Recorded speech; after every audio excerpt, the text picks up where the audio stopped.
राधे मेरी स्वामिनी, मैं राधे को दास, जन्म जन्म मोहे दीजियो श्री वृंदावन वास, श्री वृंदावन वास। राधा तू बड़ भागिनी, कौन तपस्या की, तीनों लोक के नाथ है, सो तेरो वाधीन, सो तेरो वाधीन।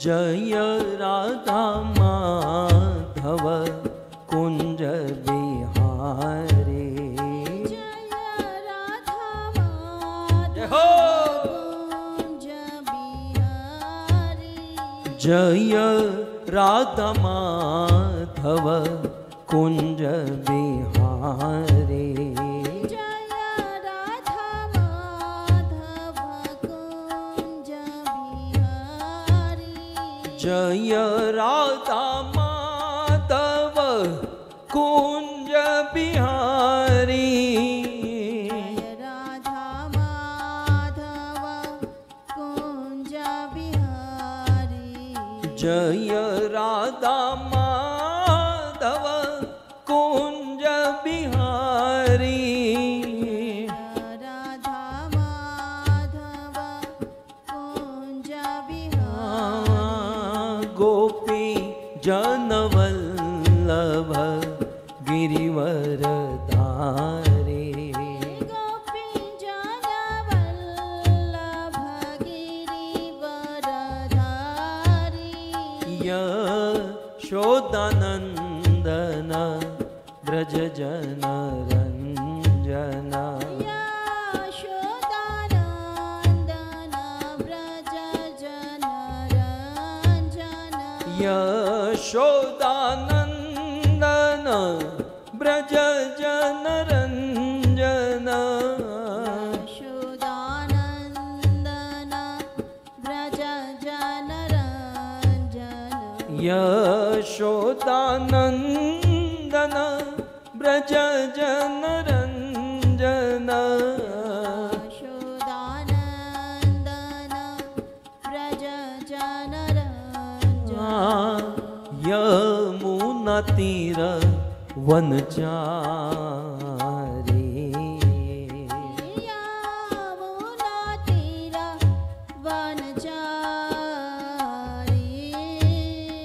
जय राधा माधव कुंज बिहारी, जय राधा माधव कुंज बिहारी, कृष्ण गोविंद गोविंद गोपाल नंद लाल, राधे गोविंद गोविंद गोपाल नंद लाल, कृष्ण गोविंद गोविंद गोपाल नंद लाल, राधे गोविंद गोविंद गोपाल नंद लाल, गोपाल नंद लाल, गोपाल नंद लाल, गोपाल नंद लाल, गोपाल नंद लाल, गोपाल नंद लाल, गोपाल नंद लाल, गोपाल नंद लाल, गोपाल नंद लाल, कृष्ण गोविंद गोविंद गोपाल नंद लाल, राधे गोविंद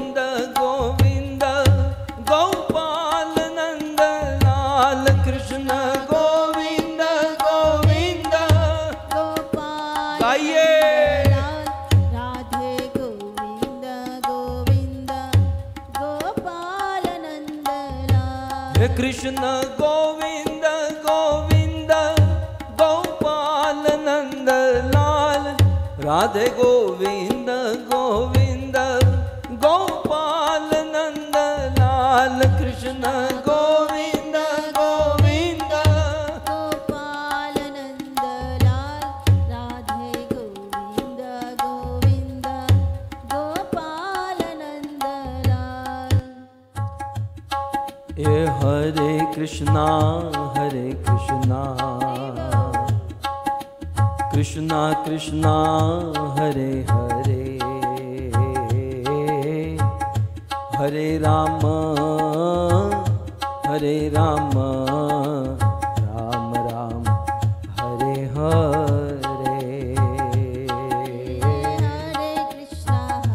हरे कृष्णा कृष्णा कृष्णा हरे हरे हरे राम राम राम हरे हरे। आहा हरे कृष्णा कृष्ण कृष्ण हरे हरे हरे राम राम राम हरे हरे।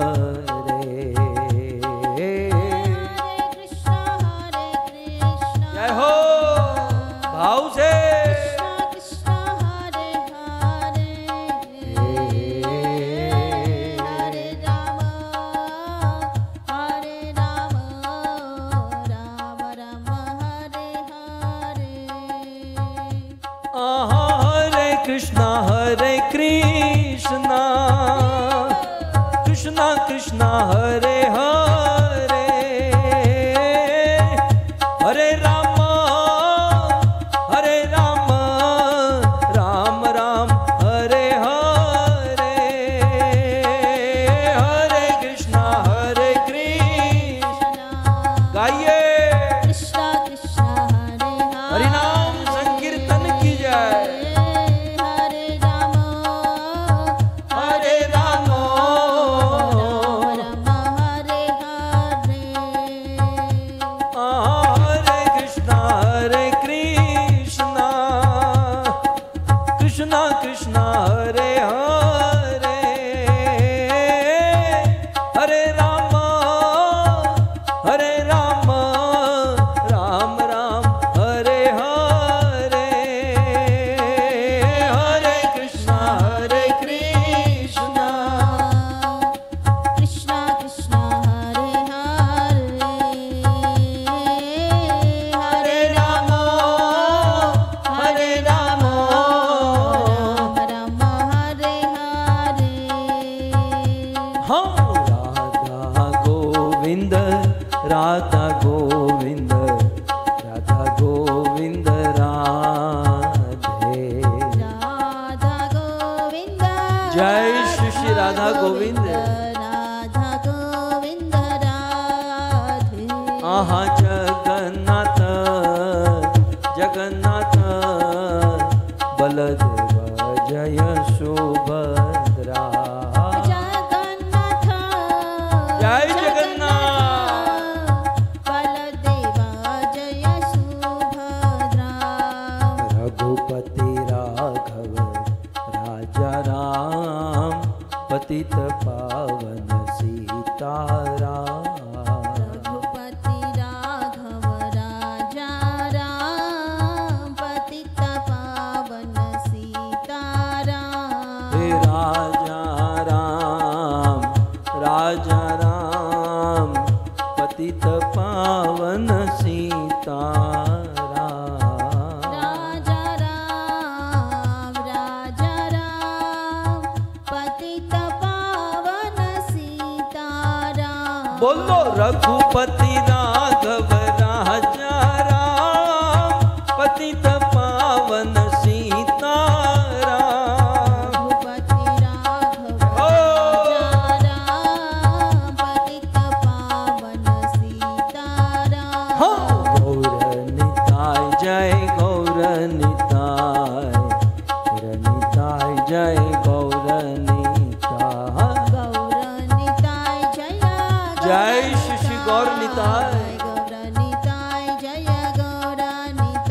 आहा प्रभुपाद प्रभुपाद प्रभुपाद श्रील प्रभुपाद प्रभुपाद प्रभुपाद प्रभुपाद श्रील प्रभुपाद जय जय प्रभुपाद प्रभुपाद प्रभुपाद प्रभुपाद जय जय प्रभु जय श्री प्रभुपाद निताय गौर हरि बोल हरि बोल हरि बोल हरि बोल निताय गौर हरि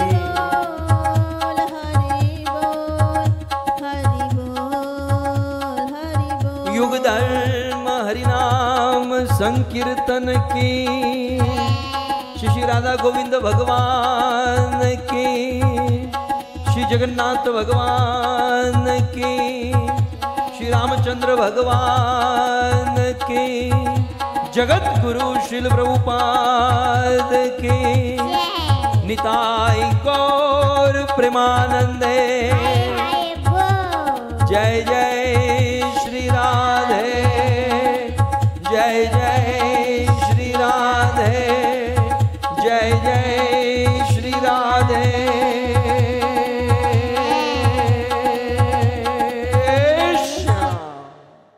यं ब्रह्मा वरुणेन्द्ररुद्रमरुत स्तुवन्ति दिव्येस्तवे वेदे साङ्गपद क्रमोपनिषदे गायन्ति यं सामगा ध्यानावस्थित तद्गतेन मनसा पश्यन्ति यं योगिनो यस्यान्तं न विदो सुरासुरगणा देवाय तस्मै नमः। कृष्ण त्वदीयपदपङ्कजपञ्जरान्ते अध्येव मे विशतु मानसराजहंस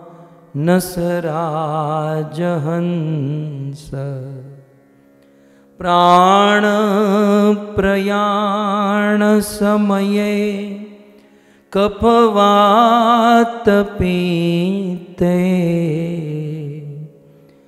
कंठावरो धनविदो स्मरणं कुतस्ते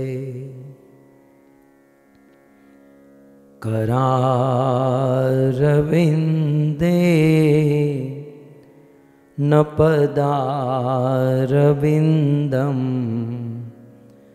मुखारविन्दे विनिवेशयन्तं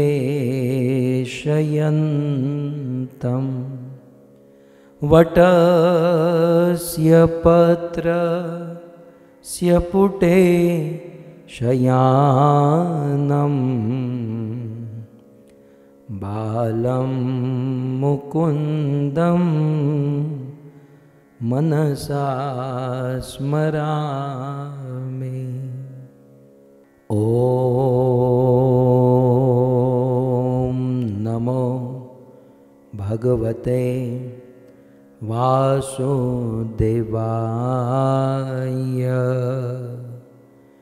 ॐ नमो भगवते वासुदेवाय।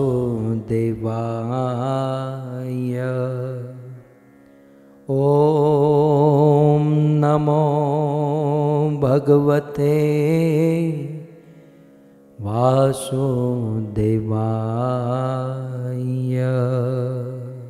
जय जय श्री राधा रमण,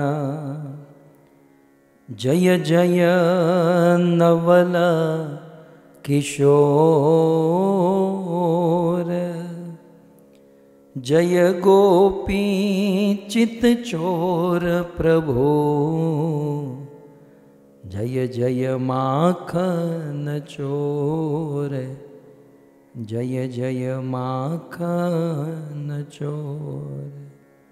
श्री कृष्णचंद्र भगवान की, जगत गुरु श्रील प्रभुपाद की। उपस्थित भगवत कथा अनुरागी, पधारे हुए भक्तवृंद, इस सभा को सुशोभित करने वाले हमारे अंतर्राष्ट्रीय कृष्ण भावनामृत संघ इस्कॉन के वरिष्ठ भक्तगण, दूर दूर से देश विदेश से आधुनिक उपकरणों के माध्यम से इस कथा का श्रवण करने वाले समस्त श्रोतागण एवं अपने पावन पितरों की स्मृति में श्रीमान रमेश भाई पटेल, मीनाक्षी बहन पटेल, हिरेन भाई पटेल, ऐसे पूर्वजों की स्मृति में ये सुंदर भागवत कथा का आयोजन करने वाले अमेरिका निवासी, मैरीलैंड निवासी हमारे चतुरात्मा प्रभु और जानवी देवी माता और उनकी समस्त सुपुत्रियाँ, ज्योतिका माता, अतुल भाई, न्यू जर्सी से नेहा माता, चिंतन कुमार, हरिप्रिया माता, धर्मप्रिय प्रभु, दक्ष कन्या माता जी, कुणाल प्रभु और भाविका माता, धर्मराज प्रभु और सारे बाल गोपाल, आप सभी भक्तों का श्रीमद् भागवत कथा के पंचम दिवस में पुनः एक बार हार्दिक स्वागत एवं आप सब के चरणों में हमारा प्रणाम। राधे श्याम। इस संसार में या इस संसार की वस्तुओं में या फिर इस संसार के बुरे बुरे व्यसनों में या फिर इस संसार की बुरी आदतों में हमें तब तक रस मिलेगा जब तक हम भगवत रस प्राप्त नहीं कर लेते हैं। कई बार लोग कहते हैं कि बुरी आदत छोड़ दो। बुरी आदत छूटती है? उस बुरी आदत में कितना रस है आप जानते हैं? कई बार कुछ लोग कहते हैं चाय छोड़ दो, कॉफ़ी छोड़ दो, शराब छोड़ दो। अब तूने पी नहीं है इसलिए तू बोल सकता है छोड़ दो, बाकी जो पीता है उसको रस कितना आता है। तो संसार में जब तक रस मिलता है, संसार का रस तब तक व्यक्ति नहीं छोड़ पाएगा जब तक कृष्ण रस प्राप्त नहीं करेगा, कृष्ण भक्ति का रस प्राप्त नहीं करेगा। कई बार हम लोग कहते हैं ना, भाई आप सिगरेट छोड़ दो ना, भाई आप दूसरों की निंदा करना छोड़ दो, आप मर जाओगे, आप थक जाओगे, आपका गला सूख जाएगा, लेकिन वो नहीं छोड़ेगा क्योंकि आपके पहले हजारों आ चुके हैं। तो हमारा ऑपरेशन कैसा होता है, तुम ये छोड़ दो, ये गलत काम छोड़ दो, ये छोड़ दो, लेकिन कैसे छोड़े? उन वस्तुओं में रस मिल रहा है। अब हम कथाओं में कितनी बार कहते हैं निंदा मत करो, लेकिन हम थोड़ी निंदा बंद करते हैं, हम थोड़ी छोड़ते हैं। निंदा में कितना रस आता है पता नहीं है आपको? क्या आनंद मिलता है, कितनी लहर आती है। मतलब जब निंदा करते हैं ना, अंदर से एक लहर चलती है। योग योगेश्वर भगवान श्री कृष्ण ने भगवत गीता में कहा, हे अर्जुन, रसवर्य रसोप्यस्य परम दृष्टा निवर्तते। संसार की इन छोटे मोटे रस में हम लोग तब तक फंसे रहेंगे जब तक हमको महान रस, ऊंचा रस, कृष्ण भक्ति का रस प्राप्त नहीं हो जाता है। अब दुनिया में हम लोग बोलने के लिए तो बोल देते हैं कि दुनिया की वस्तु में रस है, लेकिन भक्तों अब क्या करें, और कोई शब्द है ही नहीं, इसलिए इतना बड़ा रस शब्द अलॉट करना पड़ता है दुनियावी वस्तु के लिए। बाकी ये रस शब्द वेदों का शब्द है। रसम हेवायम लब्ध्वा आनंदी भवती। रस का अर्थ चमत्कारिक सुख। हम बोलो तो तुम्हें जरा, हम चमत्कार, ऐसे ढीला ढीला नहीं बोलने का। रस माने चमत्कारिक सुख, तो वो नहीं, उसमें बैठेगा नहीं। रस माने चमत्कारिक सुख, बिल्कुल चमत्कार, मतलब अचानक। मान लो अब क्या कहे, इंटरनेट यूज करते हो आप, एग्जाम्पल दे रहा हूँ। इंटरनेट में स्पीड बहुत, अमेरिका में तो फिर भी ठीक है, वो भारत में बेचारे बोलते हैं 4G, लेकिन स्पीड बहुत धीमी होती है। तो 2 Mbps 3 Mbps बहुत धीमी धीमी स्पीड आती है। लेकिन कभी कभी स्पीड का घड़का आ जाता है। घड़का गुजराती शब्द है, घड़का समझते हैं? एक साथ मतलब 1-2 Mbps में स्पीड चल रही है, एक साथ 800 Mbps, एक साथ 900 Mbps की, मतलब एक साथ पूरा फोर्स। तो दुनिया का जो रस है ना, वो 1 Mbps 2 Mbps की स्पीड में चल रहा है।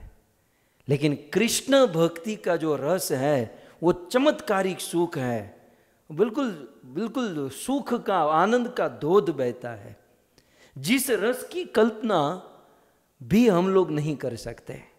हम लोग बोलने के लिए बोलते हैं भक्ति सुख, भक्ति आनंद, लेकिन ये बोलने के लिए है, ये बहुत ऊंची चीज है। जब हम शुद्ध भक्ति करते हैं, कई बार साल में 1-2 बार जब कोई ऐसी कथा, ऐसा प्रसंग, ऐसा माहौल बना हो, तो हम कभी कभी इसका अनुभव करते हैं। लेकिन ये निरंतर होना चाहिए। सो कहने का अर्थ ये है कि दुनिया वालों को ये कहना कि तुम ये छोड़ो, ये छोड़ो, ये छोड़ो, हम कितना भी कहेंगे नहीं छोड़ेंगे। लेकिन हाँ, उन्हें यह कहना चाहिए कि कोई बात नहीं, करना है तो करो, लेकिन कृष्ण भक्ति के रस को चखो। कृष्ण भक्ति रस यदि एक बार चख लिया ना, तो बाकी का रस जो है ना फीका लगने लगेगा। बिल्वा मंगल ठाकुर किसी नृत्यांगना में परम आसक्त थे, बिल्कुल उसे कुछ दिखाई ही नहीं देता था। पिता की मृत्यु हो गई, वहां अंतिम संस्कार करने नहीं गए और उस नृत्यांगना के पास चले गए। लेकिन बिल्वा मंगल ठाकुर जैसे को कृष्ण भक्ति रस क्या मिल गया कि उन्होंने संसार का रस छोड़ दिया। सो कहने का अर्थ यह है कृष्ण भक्ति रस। तो अब अगला प्रश्न यह है कि ये तो समझ में आ गया कि ये संसार के दोष, दुर्गुण, बुरी आदत, गंदी आदत तब तक हमारे जीवन में रहेगी या लोगों के जीवन में रहेंगी जब तक ऊंची चीज नहीं मिल जाती, हायर टेस्ट नहीं मिल जाता, उच्च रस, कृष्ण रस नहीं मिलता। तो प्रश्न ये है ना कि लोअर टेस्ट तो मार्केट में मिलता है, सिगरेट, शराब, ये रस तो तंबाकू, गुटखा, जर्दा भारत में ठेर ठिकाने, गली नुक्कड़ सब जगह पर मिल जाते। लोअर टेस्ट तो सब जगह पर है और कुछ डॉलर, कुछ रुपये, कुछ पैसे खर्च करने से मिल जाता है। लेकिन हायर टेस्ट को प्राप्त कैसे करें, उसके लिए कीमत क्या है, उसका मूल्य क्या है, हमें कौन सी कीमत चुकानी होगी। तब रूप गोस्वामी ने, हमारे ब्रह्म मध्व गौड़ीय संप्रदाय के आचार्य श्रीपाद रूप गोस्वामी ने अपने पद्यावली नाम के ग्रंथ में उन्होंने एक बहुत सुंदर बात बताई। मैं श्लोक आपके सामने रखूं ताकि आप इसे समझ सकें। श्रीपाद रूप गोस्वामी कहते हैं कृष्ण भक्ति रस। पहले तो हमें जो अभी चर्चा हुई कि भाई दुनिया की वस्तु में छोटा मोटा रस मिलता है, इसलिए आदमी उसे छोड़ नहीं सकता। लेकिन एक बार कृष्ण भक्ति रस मिल गया तो बाकी का रस अपने आप छूट जाता है। वो बुरी आदतें, बुरी चीजें अपने आप छूट जाती है जब हायर टेस्ट, उच्च रस मिलता है। और सबसे बड़ा हायर टेस्ट, ऊंचा टेस्ट क्या है? रूप गोस्वामी कहते हैं कृष्ण भक्ति रस। कृष्ण भक्ति का रस जो है सबसे ऊंचा रस। जूनागढ़े आज कीधु ने, जूनागढ़ क्या कहे, जूनागढ़े शू कीधु? ए रस जाने छे शुकदेव जोगी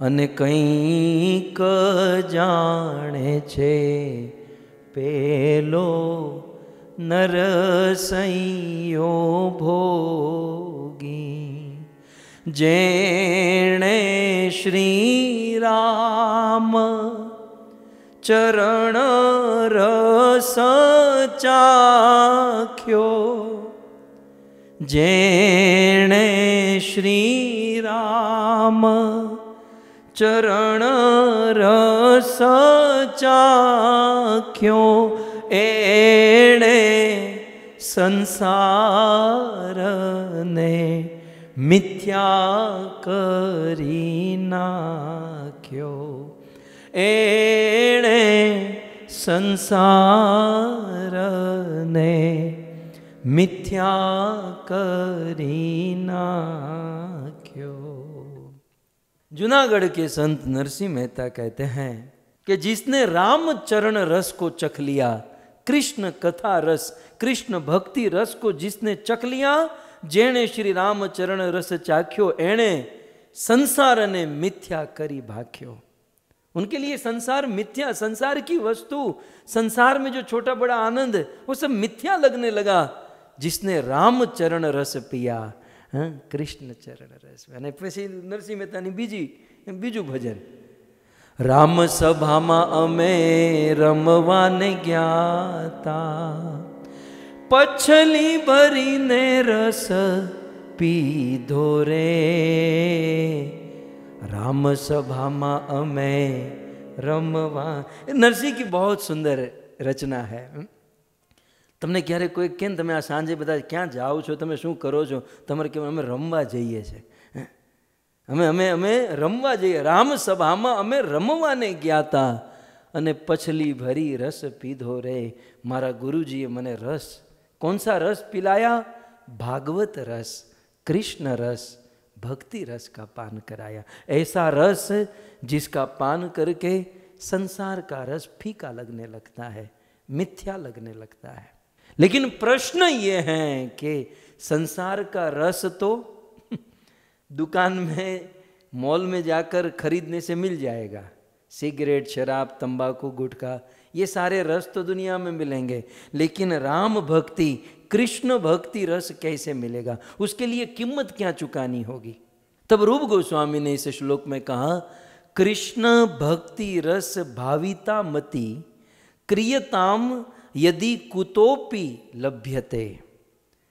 कृष्ण भक्ति रस को प्राप्त करने की जो मति है, अर्थात जो रति है, जो गति है, इस रस को जिनको प्राप्त करना है, तो सबसे पहले क्या कहा? तत्र लोल्यम अपि मूल्यम, फिर कहते हैं एकलम।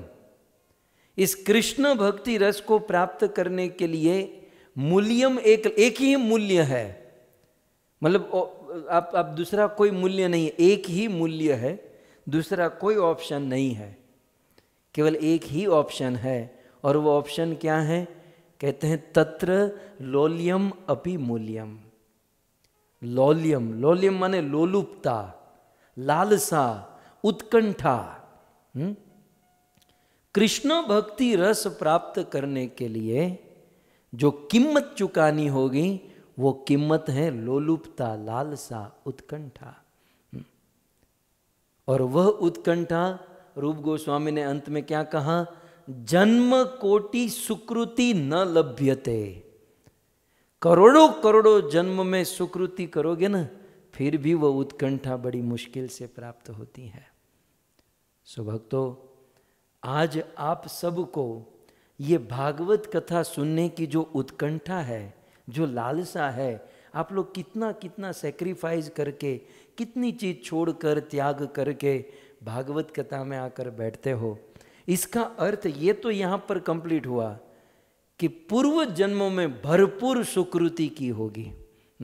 ये पटेल परिवार, चतुरात्मा प्रभुना परिवारे કે પછી આપ સૌના પરિવારે બહુ સુકૃતિ કરી હશે, ત્યારે જ તો આપણને આ ભાગવતમાં બેસવાનો અવસર મળ્યો। नहीं तो मन को डिस्ट्रैक्ट करने के लिए कितने साधन हैं, सोशल मीडिया, टीवी, ये वो, लेकिन फिर भी भागवत में आकर बैठना ये सुकृति है। श्री वेदव्यास मुनि ने भी लिखा ना पद्म पुराण में, व्यासमुनि कहते हैं भाग्योदयेन बहु जन्म समार्जितेन सत्संगम च लभते पुरुषो यदावे। सबके बस की बात नहीं है महाराज। भाग्योदयेन, जो भाग्यशाली है, जिसके भाग्य का उदय होता है, उसी को सत्संग मिलता है और सत्संग में बैठकर भगवत कथा श्रवण करने का अवसर मिलता है।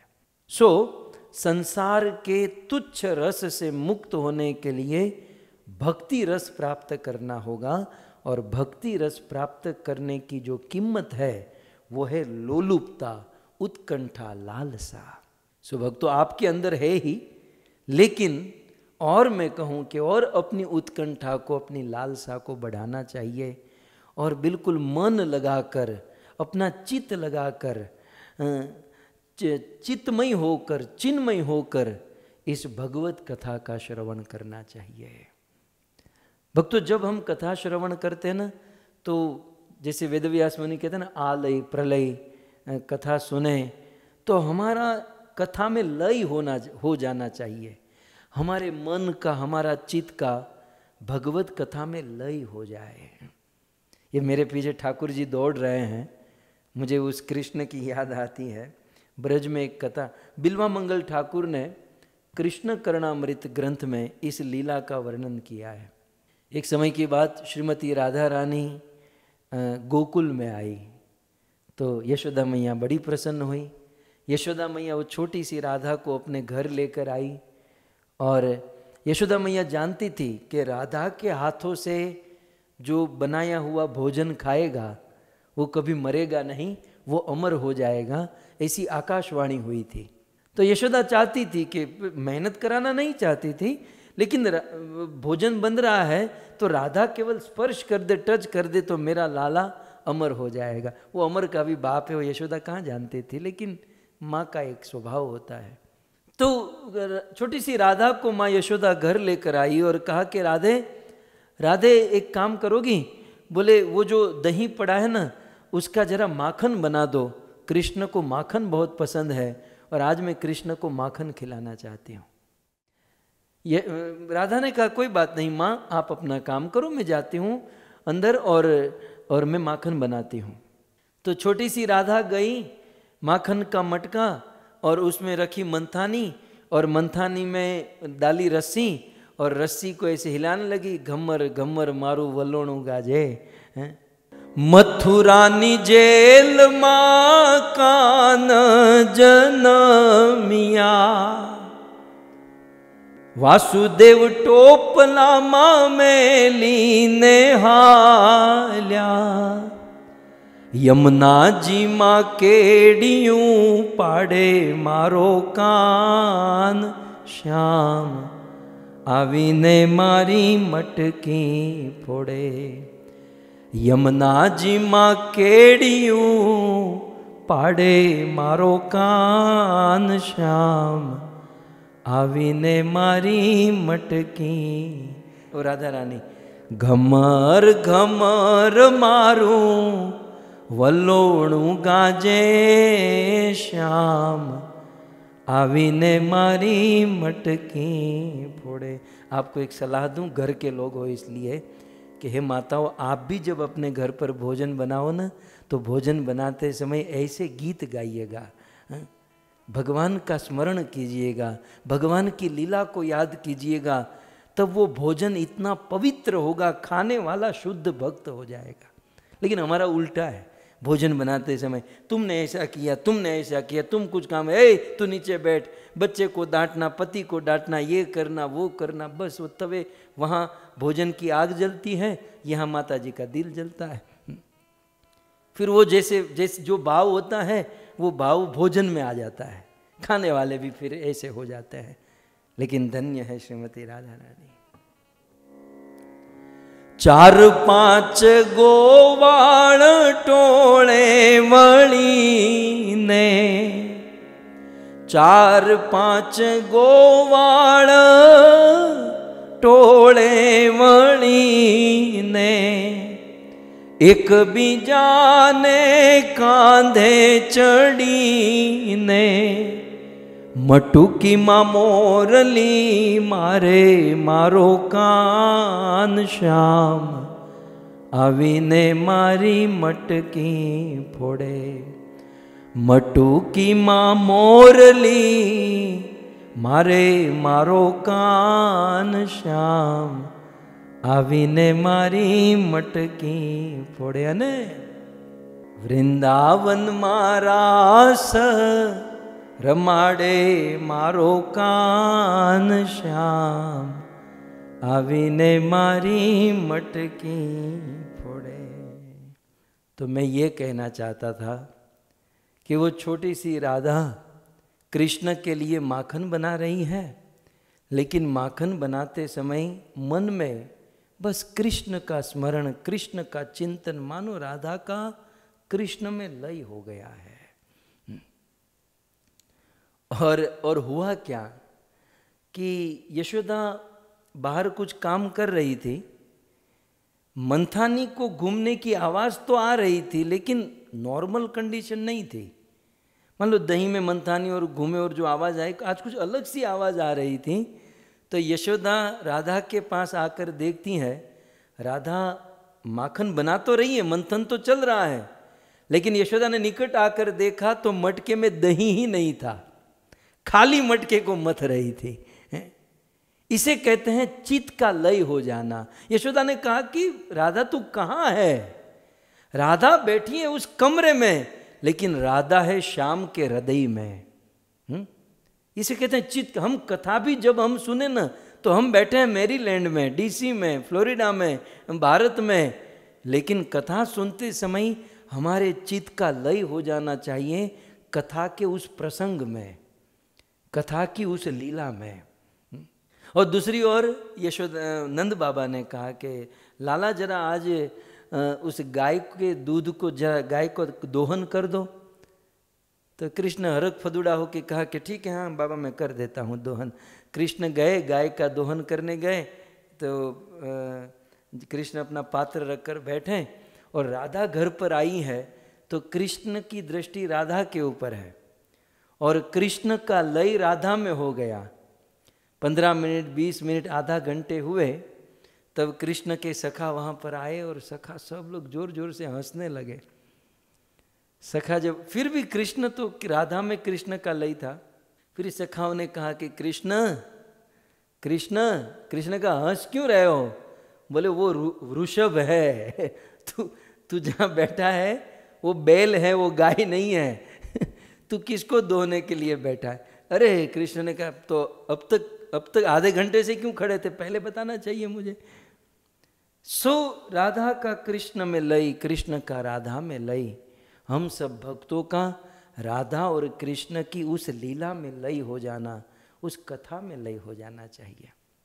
હવે દક્ષિણ ભારતમાં આંટો તો મારવો જ પડશે, તો આપણે એક દક્ષિણ ભારતમાં જો એક આંટો મારી આવીએ, तो दक्षिण भारत में, हमारे साउथ में एक अलवार हुए जिनका नाम था कुलशेखर अलवार। बहुत बड़े राजा थे और भगवान रामचंद्र के भगत थे, और ब्राह्मण समाज उनके घर पर आते और बहुत सुंदर राम कथा सुनाते। और राम कथा सुनते सुनते महाराज कुलशेखर आलवार का लय हो जाता था, कथा में लय हो जाता था। कथा आप सब जानते, मैं केवल स्मरण करा दूं। एक बार ब्राह्मणों ने कथा कही कि राम लक्ष्मण सीता पंचवटी में हैं और लक्ष्मण और राम उस मृग के पीछे गए हैं, और यहाँ रावण अपना ब्राह्मण का रूप लेकर सीता के पास आया और रावण सीता का हरण करके चला गया। रावण सीता का हरण करके गया, राम के पास सेना नहीं है, राम अकेले हैं, राम सीता को लौटाने में असमर्थ है। जब इस प्रकार से ब्राह्मणों ने कहा ना, तो कुलशेखर आलवार इतना लय हो चुका था कथा में कि उनको लगा कि ये लीला अभी अभी हो रही है। अब उस लीला को बीते तो लाखों वर्ष हो गए, लेकिन उनके मन में कि ये लीला अभी हो रही है। तो कथा सुनते सुनते कुलशेखर आलवार ने अपने मंत्री से कहा कि अपनी सेना को तैयार करो। मंत्री ने कहा क्यों महाराज? बोले वो रावण सीता का हरण करके गया है और राम के पास सेना नहीं है। राम बेचारे वन में अकेले गए, उसके पास सेना नहीं है, तो रावण के साथ युद्ध करना होगा, तो अपनी सेना तैयार करो हम राम के साथ जुड़ जाएंगे, माँ सीता को वापस लेट कर आएंगे। अब राजा को कौन मना करे? हम આપણે ત્યાં એવી કહાવત ને છે ને કે રાજા વાજા અને हाँ बस ये તમે કીધું ही, इनको कोई रोक नहीं सकता है। ये राजहठ, बालहठ और ये तीसरी हठ जो है ना बड़ी प्रसिद्ध है। यहाँ बंदा झुक ही जाता है, हार जाता है। अब मंत्री क्या मनाए राजा को? राजा का आदेश हुआ सेना तैयार करो, सारी सेना को तैयार किया गया, सावधान। और वो मंत्री आंख दिखाकर वो पंडित जी जो कथा बाच रहे ना उसको कह रहे मना किया था कि ऐसी गहरी कथा मत सुनो हमारे राजा को, ये हमारे राजा कथा में उतर जाते हैं। फिर पंडित जी ने वाड़ लिया। वाड़ लेते हैं ना, हम जो कोई बात करते हैं ना उस बात को वाड़ लेते हैं। उस बात को फिर उसको पंडित जी ने कहा कि देखो रावण लेकर गया था और फिर भगवान श्री रामचंद्र के साथ अनेकों वानर की सेना तैयार हो गई और सब कुछ फिट हो गया और भगवान रामचंद्र ने रावण का वध कर दिया और सीता को वापस लेकर आ गए। जब इस प्रकार से पंडित जी ने कहा, कुलशेखर आलवार ने कहा अच्छा सीता वापस आ गई? बोले जाओ जरा मंत्री को कहो कि वो सेना का प्रोग्राम बंद रखे क्योंकि सीता जी वापस आ गई है। कहने का अर्थ यह है कि बिल्कुल कथा में लय हो जाता था। कुलशेखर आलवार के जीवन में ऐसी भी घटना है ना कि भगवान रामचंद्र की अंतिम लीला, इस प्रकट अंतिम लीला जब सुना रहे थे तो भगवान रामचंद्र सरयू में प्रवेश कर गए। ये साउथ में थे, समुद्र के तट पर रहते थे। बोले राम सरयू में चले गए तो अब मुझे जीने से क्या लाभ? कुलशेखर आलवार कथा से खड़े हुए और समुद्र को सरयू नदी समझकर कुलशेखर आलवार समुद्र में जाकर चले गए। बहुत बड़ा हाहाकार मच गया, पूरा राज्य एकत्रित हो गया और उसने मंत्री ने तो उस ब्राह्मण कथावाचक का काठला पकड़ा। काठला होता है ना, बिल्कुल गला पकड़ा। मैंने मना किया था कि तुम हमारे राजा को ये सब मत सुनाओ, फिर भी तुम सुनाते हो और हमारे राजा इसमें बह जाते हैं। अब कौन, अब समुद्र में डूब गए, अब कैसे वापस लाएंगे? तो वहाँ पूर्ण हाहाकार मच गया, क्या हुआ? अब भगवान अपने भक्त को कैसे मरने देंगे? ऐसा इतिहास कहता है कि उस समुद्र से स्वयं भगवान रामचंद्र कुलशेखर आलवार को अपने गोद में उठाकर समुद्र से बाहर लेकर आए और उनको जीवन दान दिए। सो कहने का अर्थ यह है कि जब हम कथा सुनते हैं तो हमारा कथा में लय हो जाना चाहिए।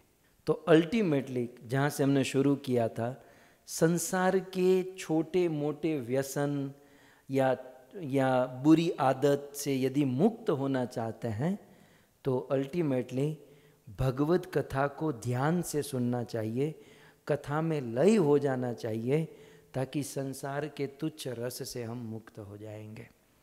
तो हम सबका परम सौभाग्य है ऐसे ही श्रीमद् भागवत कथा शिल प्रभुपाद जी की कृपा से और हमारे पटेल परिवार के सहयोग से मैरीलैंड के आंगणे में ये आयोजित हुई है और हम लोग इसका आस्वादन कर रहे हैं। आप सब इसमें डूब रहे हैं, लय हो रहे हैं। कुछ लोग आधा 50% लय हो रहे हैं, कुछ लोग 100%, सबका अपना अपना। लेकिन डूबना चाहिए, कथा में डूबे हैं, कथा में गोता लगाए तो जीवन धन्य हो जाएगा। आइए, महाशिवरात्रि बहुत निकट है और शिवजी वैष्णवा नाम यथा शंभो, शिवजी यदि प्रसन्न है तो वे हमें भगवान कृष्ण की शुद्ध भक्ति प्रदान कर सकते हैं। प्रचेताओं को ही, जिसकी कथा हम सुन रहे हैं, प्रचेता कुछ ज्ञान नहीं, कुछ नहीं जानते थे, लेकिन शिवजी के साथ मिलन क्या हुआ? भगवान को पा गए। सो भगवान को पाने की कड़ी है देवाधिदेव महादेव। शिवजी के वास्तविक तत्व, वास्तविक रूप को यदि हम समझें और उनका स्मरण करें तो निश्चित भगवान की कृपा होगी। शिवजी का परिचय देते हुए रामायण में एक श्लोक कहा, उसका थोड़ा सा आस्वादन करके हम कथा की ओर आगे बढ़ेंगे। वैसे ये कथा ही तो है। रामायण में कहते हैं, भवानी शंकरो वंदे श्रद्धा विश्वास रूपिणो याभ्याम विना न पश्यन्ति,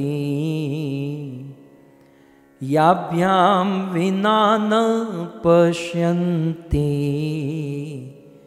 सिद्धा स्वान्तस्थ ईश्वरम, सिद्धा स्वान्तस्थ ईश्वरम। बहुत सुंदर बात है भक्तों। भवानी शंकरो वंदे, मैं वंदना करूं, मैं प्रणाम करूं किसको? माँ भवानी और देवाधिदेव महादेव शंकर को।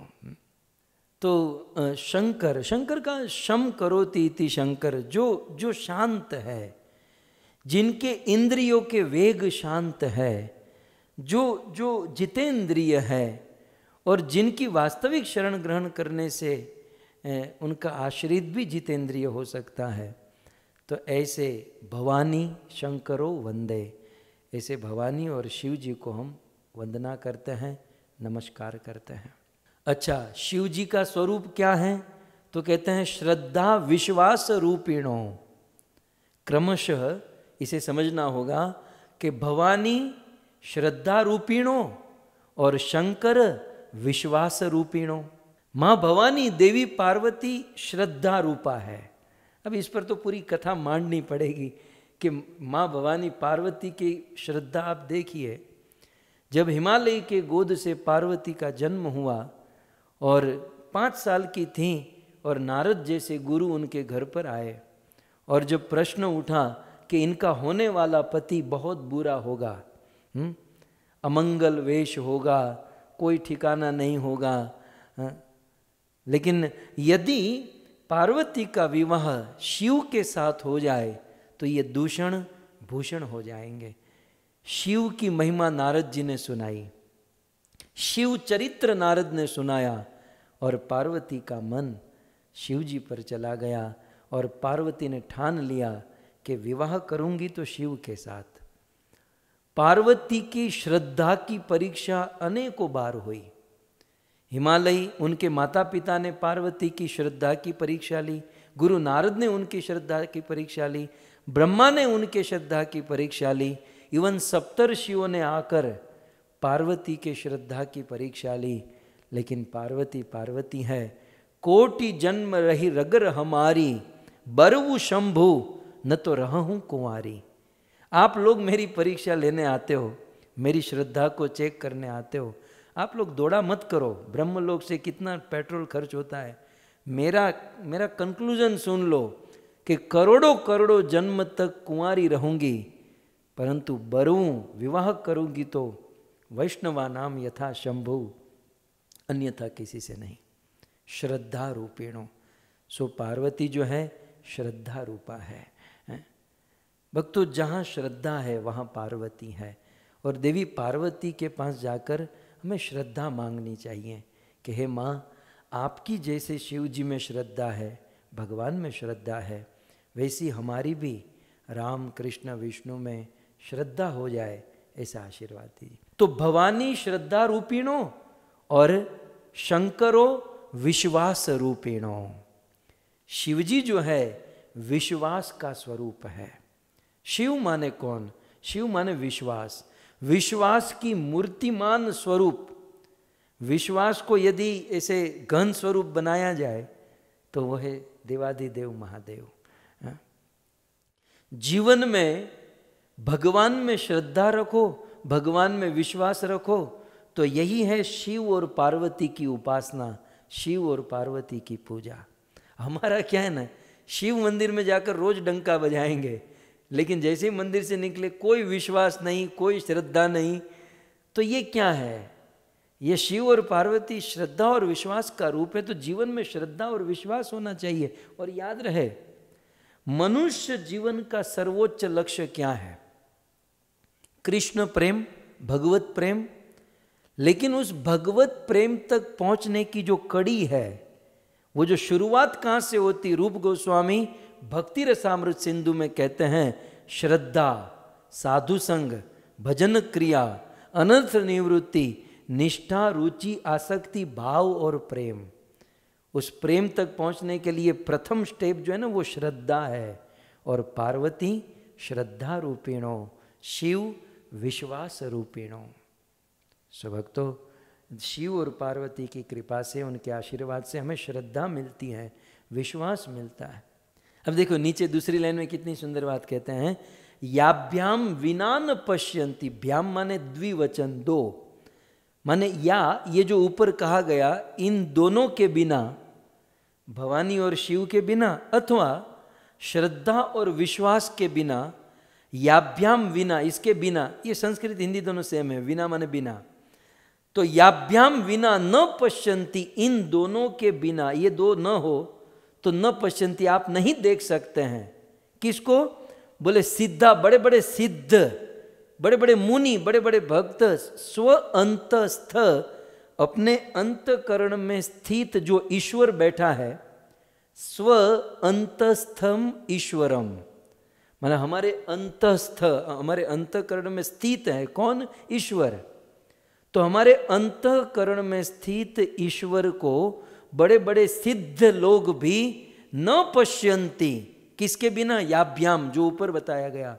क्या बताया गया? श्रद्धा और विश्वास।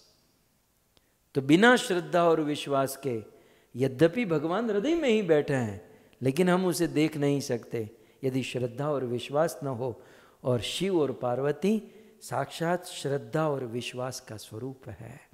आगे और एक श्लोक कहें, आगे कहते हैं इसी रामायण में, आगे कहते हैं, वंदे बोधमयम नित्यम गुरुम शंकर रूपिणम यमाश्रितो हि वक्रोपि, यमाश्रितो हि वक्रोपि चंद्र सर्वत्र वंद्यते, चंद्र सर्वत्र वंद्यते।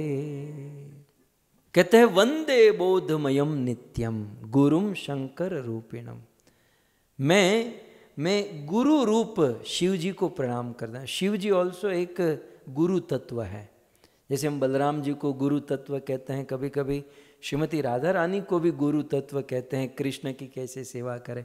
कभी कभी हम हनुमान जी को भी गुरु तत्व कहते हैं कि राम की दास भक्ति कैसे करें, हनुमान जी से सीखे। वैसे देवाधिदेव महादेव भी गुरु तत्व है। तो क्या कहते हैं? वंदे बोधमयम नित्यम गुरुम शंकर रूपिणम। ये शंकर गुरु है। शिव जी जो है वो भगवान दत्तात्रेय ने 24 गुरु बनाए, तो चराचर गुरुम जो है ना, शिव जी भी है। शिव जी से बहुत कुछ सीखने लायक है। ये रुद्र गीत में तो हम सीख ही रहे हैं, शिव जी सिखा ही रहे हैं, लेकिन शिव जी के अपने जीवन के आचरण से भी बहुत कुछ सीखने लायक है। प्रॉब्लम क्या है कि समाज के लोगों ने, दुनिया के लोगों ने शिव जी की बैक साइड ही देखी है। शिव जी का वो तामसिक, आप किसी के घर पे जा चढ़ो समझते ना, किसी के घर पे अचानक पहुंच गए और उस समय घर पर कोई स्त्री है, वो बच्चों के ऊपर डांटती है, क्रोध करती है, ये वो करते करते 5-10 मिनट निकल गया और फिर आप उस घर से निकल जाओ, तो आपके मन में क्या होगा कि ये फलानी माता जी का स्वभाव ऐसा है। वो 5 साल में पहली बार डांट रही है, लेकिन हमने तो केवल वो 5 मिनट का ही उनका दृश्य देखा, तो हम यही सोचते हैं कि बस इनका स्वभाव ऐसा है। ठीक उसी प्रकार शिव जी का वास्तविक तत्व स्वरूप नहीं जानने के कारण दुनिया के लोग बड़े भ्रमित होते हैं। और हमारे पटेल परिवार के सहयोग से मुझे एक मौका मिल गया कि शिव तत्व को थोड़ा सा प्रकाशित करने का। दुनिया का जो होश हो, हमें तो ये सब समझ में आया, हमें तो इनका आस्वादन, इनका उत्साह प्राप्त हुआ। इस भावना से हम ये कर रहे हैं। सो वंदे बोधमयम नित्यम गुरुम शंकर रूपिणम। शिव जी से बहुत कुछ सीखने लायक है। सबसे मुख्य शिव जी से वे निरंतर भगवान का नाम लेते हैं, भगवान का कीर्तन करते हैं। शिव जी से ये सीखना चाहिए। और संसार की कोई फजीयत नहीं, कोई मगजमारी नहीं। ये दुनिया में कोई शिव जी की उपासना करते हैं तो शिव जी डिस्टर्ब हो जाते हैं, ये क्या मेरे पास आ रहा है। मैं खुद राम का नाम लेता हूँ, मैं कृष्ण का भजन करता हूँ, ये लोग मेरे पास आते हैं। इसलिए शिव जी तुरंत दर्शन दे देते हैं। ये भोलेनाथ तुरंत प्रकट क्यों होते हैं? बोले मुझे भजन साधन में ये लोग डिस्टर्ब कर रहे हैं, पहले दर्शन देकर इनको भगाऊं हटाऊं, फिर मैं आराम से भजन करूं। इसके कारण ये भोलेनाथ जल्दी प्रकट होते हैं और लोग इसका मिसयूज करते हैं। ये आसुरी शक्ति जो है इसका मिसयूज करती है। तो इस प्रकार से गुरु तत्व है। दूसरी लाइन में बहुत सुंदर कहा गया कि यमाश्रितो ही वक्रोपी चंद्र सर्वत्र वंध्यते। यदि कोई शिव जी को आश्रित हो जाए, जो हम वैष्णवा नाम यथा शंभु शिव जी के वास्तविक तत्व को जो आपके सामने रख रहे हैं, तो ऐसे शिव तत्व को यदि कोई आश्रित हो जाए तो दुनिया का निम्न से निम्न नीच व्यक्ति भी बहुत बड़ा बन जाएगा, विश्व विख्यात हो जाएगा, पवित्र हो जाएगा। वो दृष्टांत देते हैं कि यम आश्रितो वक्रोपी, शिव जी को कौन आश्रित है? वो चंद्रमा। चंद्रमा जो है ना शिव जी को आश्रित है। यद्यपि चंद्रमा में आप देख वैसे एक पार्ट यदि चंद्रमा का देखे तो आनी मथुरावटी बहु मेली है। चंद्रमा अपनी गुरु पत्नी का अपहरण करके आया और गुरु पत्नी बृहस्पति के साथ गलत आचरण किया।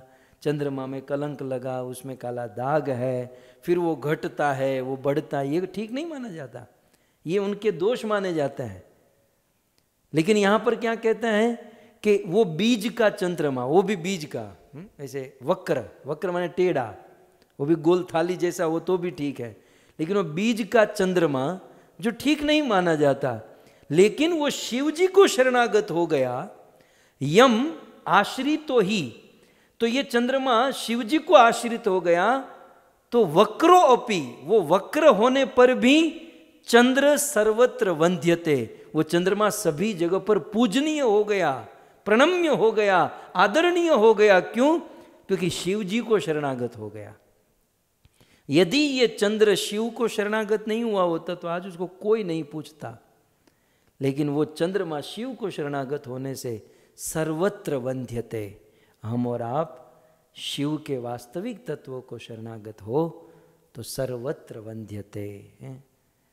तो इस प्रकार से शिव जी, एक बार क्या हुआ, देवी पार्वती ने कहा कि प्रभु ये आप रोज क्या करते हैं? देवी पार्वती कहती हैं, तुम पुनि राम राम दिन राती, गाइए गाइए, तुम पुनि राम राम दिन राती, सादर जप हूँ अनंग आराती, सादर जप हूँ अनंग आराती।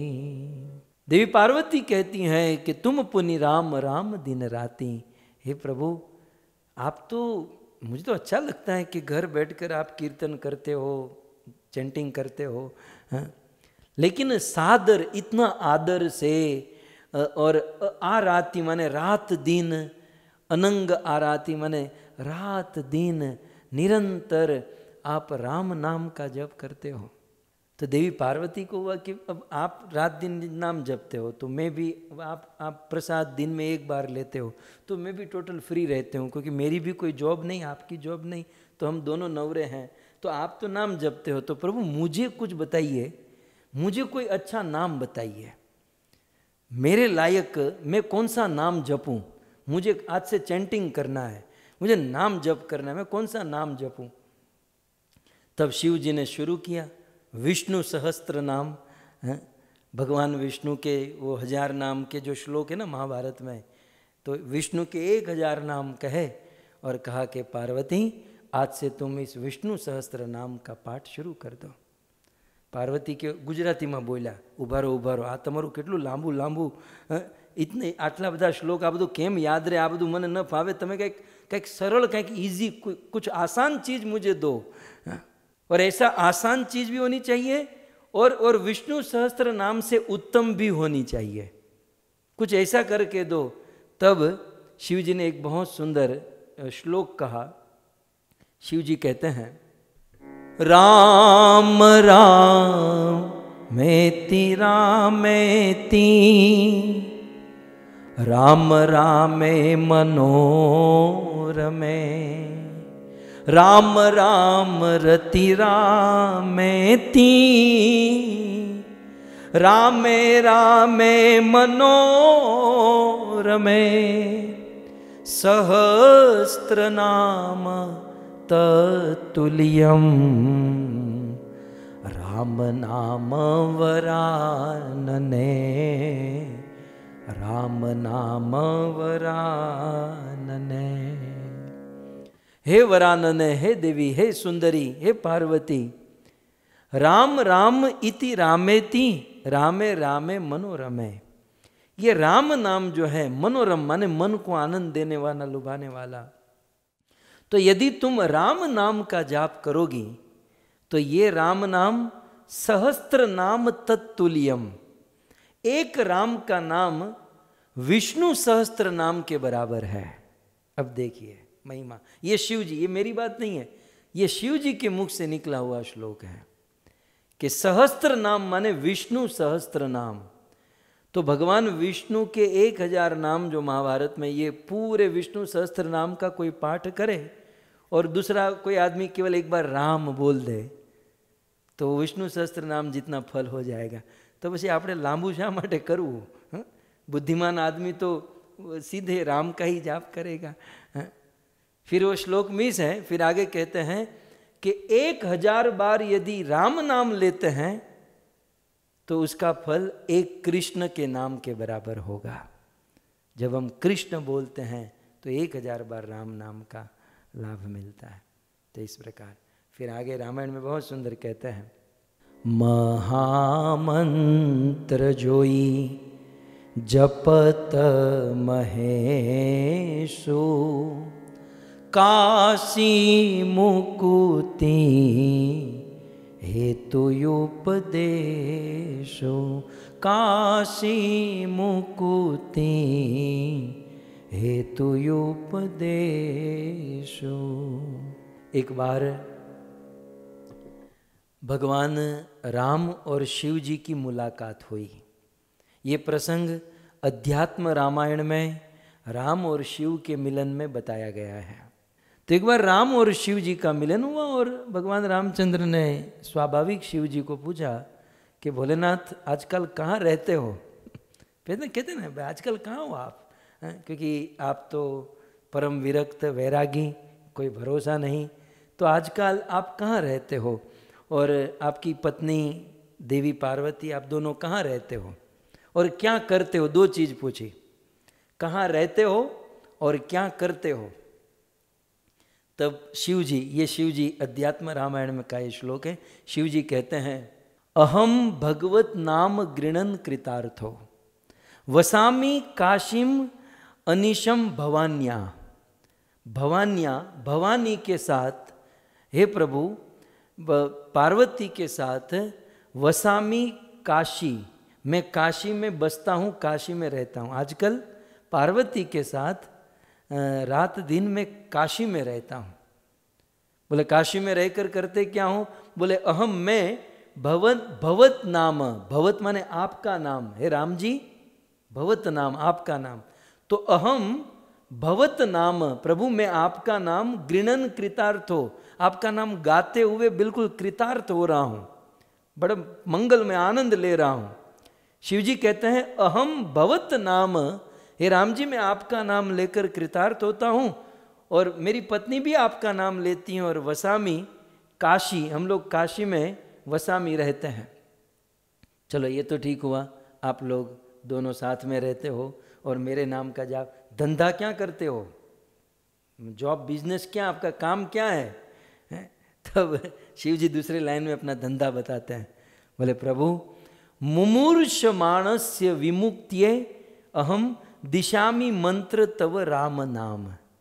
प्रभु मैं काशी में रहकर, इस काशी में जो व्यक्ति मरने वाला होता है तो मरने की अंतिम घड़ी में मैं दौड़कर उसके पास चला जाता हूँ, मुमूर्षुमाण, मरने वाले व्यक्ति के पास जाता हूँ और मैं उनके कान में राम नाम बोल देता हूँ। और गीता में आपने ही कहा है कि अंत काले च मामे व स्मरण उक्त्वा कलेवरम, तो जैसे ही राम नाम सुनता है सीधा आपके धाम को प्राप्त कर जाता है। तो ये मेरी जॉब है, काशी में मैं मरने वाले कान में राम नाम बोल देता हूँ। तो भक्तों ये है शिव जी की महिमा। शिव जी पूर्ण रूप से राम और कृष्ण के दीवाने हैं और शिव विश्वास का स्वरूप है, शिव गुरु तत्व है। ऐसे शिव के वास्तविक पहलू को, तत्वों को जानकर हमें हमारे जीवन को धन्य करना चाहिए। शिव जी प्रचेताओं के सामने खड़े हैं और सुंदर गीत गा रहे हैं। द डिवाइन सॉन्ग, शिव जी के द्वारा गाया हुआ सुंदर भागवतीय सॉन्ग। आइए हम सब सुने। पदाशरत पद्म पलाशरोचिषा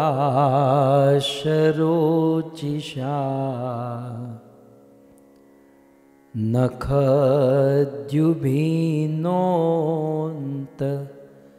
रघं विधून्वता प्रदर्शय स्वीयमपास्त साध्वसं पदं गुरो मार्ग गुरुस्तमोजुषा।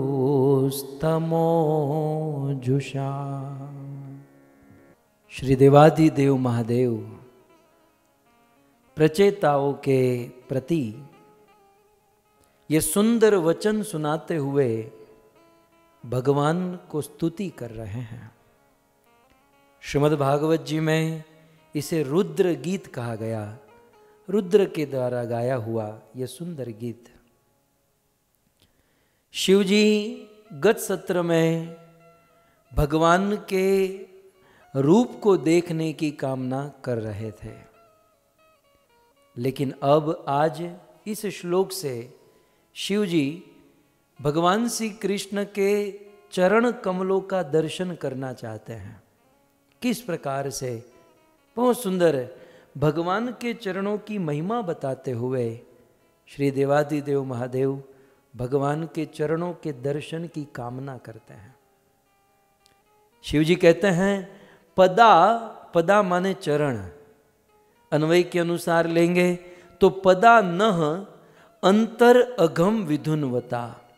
हे कृष्ण, आप देखिए पहली लाइन में दूसरा अघम विधुनवता।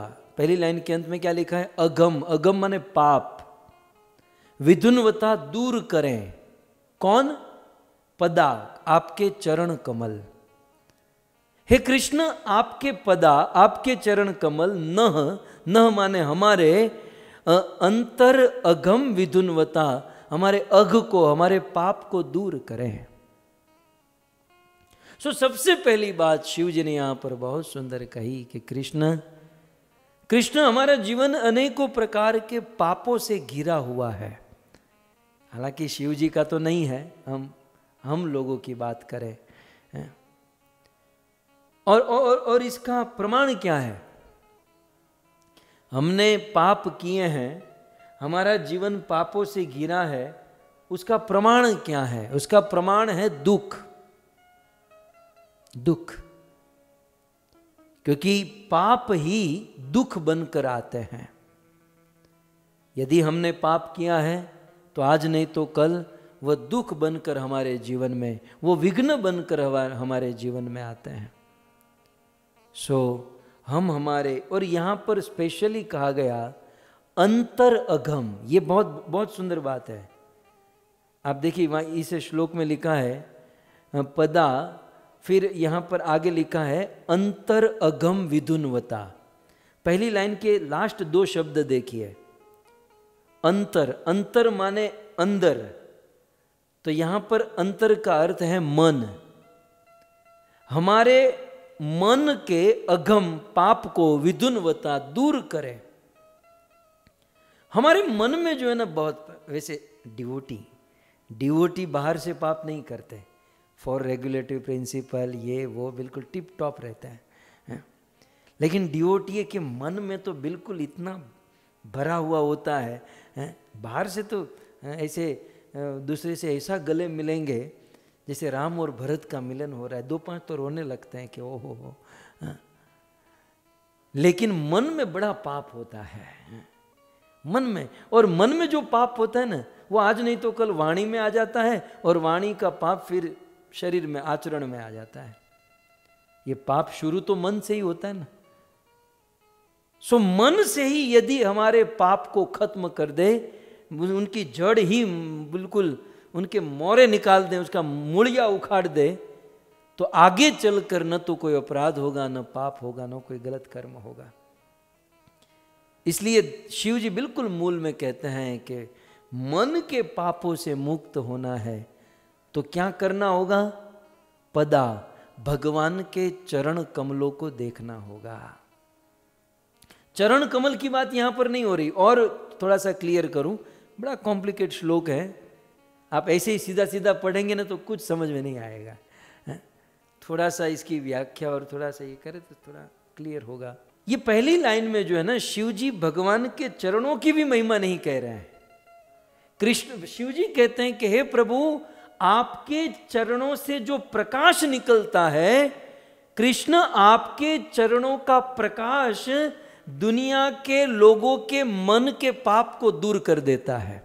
चरणों का प्रकाश, चरण तो भी बहुत दूर है, कृष्ण के चरणों का प्रकाश करोड़ों करोड़ों जन्मों से हमारे मन में जो पाप है, उस मन के पाप को दूर कर देता है।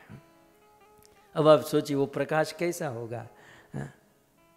तो कैसे हैं भगवान श्री कृष्ण के चरणों का प्रकाश, कृष्ण के चरणों की कांति कैसी है? तब शिव जी शुरू करते हैं। पदाशरत पद्म पलाशरोचिसा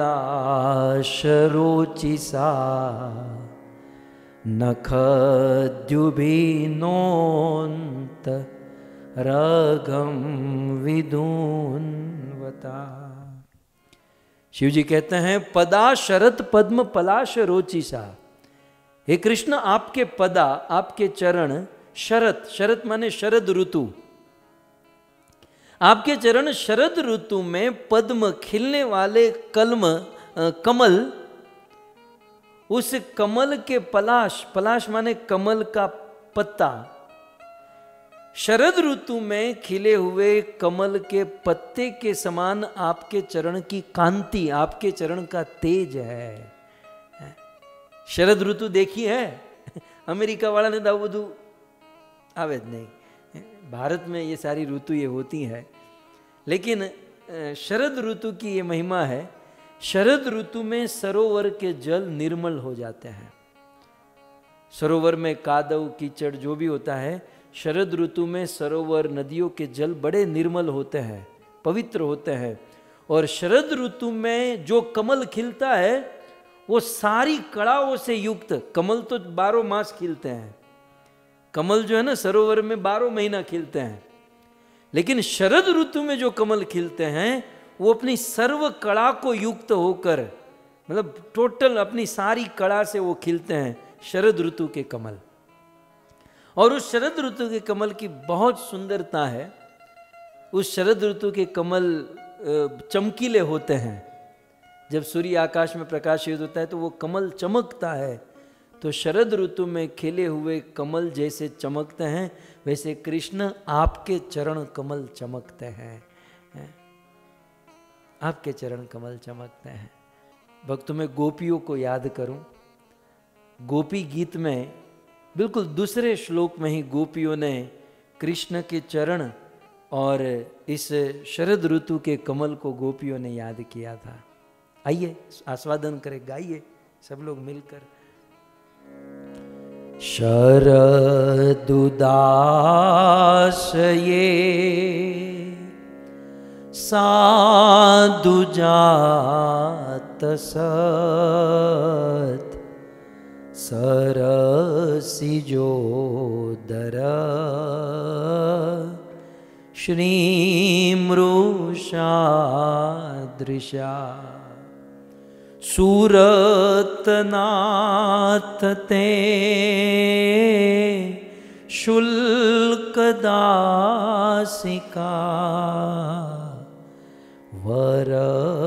वरदनिघ्नतो नेह किं वध वरदनिघ्नतो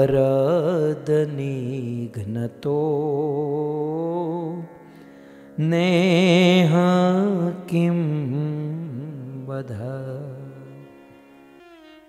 गोपियां रासलीला के प्रसंग में जब कृष्ण अदृश्य हो गए और सारी गोपियां यमुना के तट पर आकर कृष्ण को गाने लगी, तब गोपियां कहती हैं कि हे कृष्ण, यहां पर भी शरद ऋतु को याद करती हैं। शरद ऋतु में निर्मल सरोवर में खिले हुए सुंदर सारे गुणों से खिले हुए जो कमल है, और उस कमल में जो बिल्कुल बीच में पराग है, कृष्ण आपके चरण या आपका रूप, आपकी सुंदरता उस शरद ऋतु में खिले हुए कमल को भी मात कर देती है। शरद ऋतु का कमल भी कृष्ण आपके सामने कुछ नहीं है। अर्थात कृष्ण आपकी सुंदरता शरद ऋतु के खिले हुए कमल को भी हर लेती है, उसे जीरो कर देती है, और इसीलिए कृष्ण हम बीक चुकी हैं।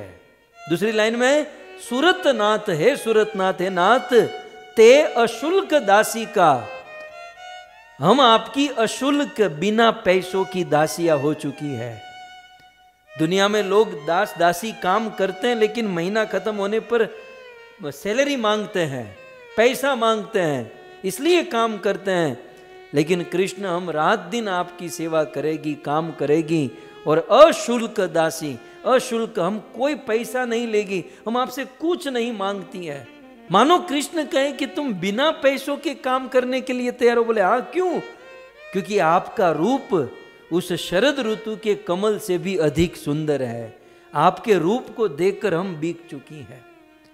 और जब कृष्ण हम आपके रूप को देखकर आपके ऊपर बिना शुल्क, बिना पैसे को ही बीक चुकी हैं, और 30 पर भी आप हमें दर्शन नहीं देते हो, तो वरद निघ्न तो नेह किम वद।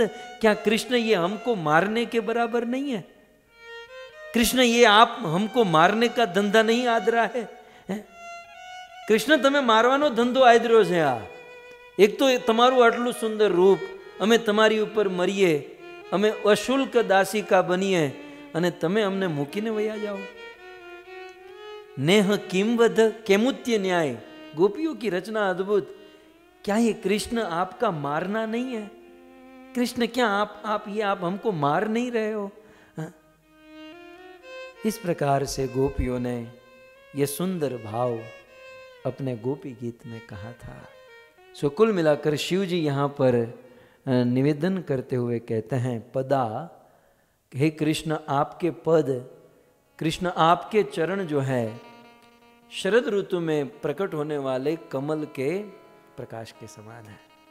ब्रह्म संहिता में ब्रह्मा जी भी कहते हैं ना, आनंद चिन्मय सद उज्ज्वल विग्रहस्य। ब्रह्म संहिता याद करो, क्या कहते हैं?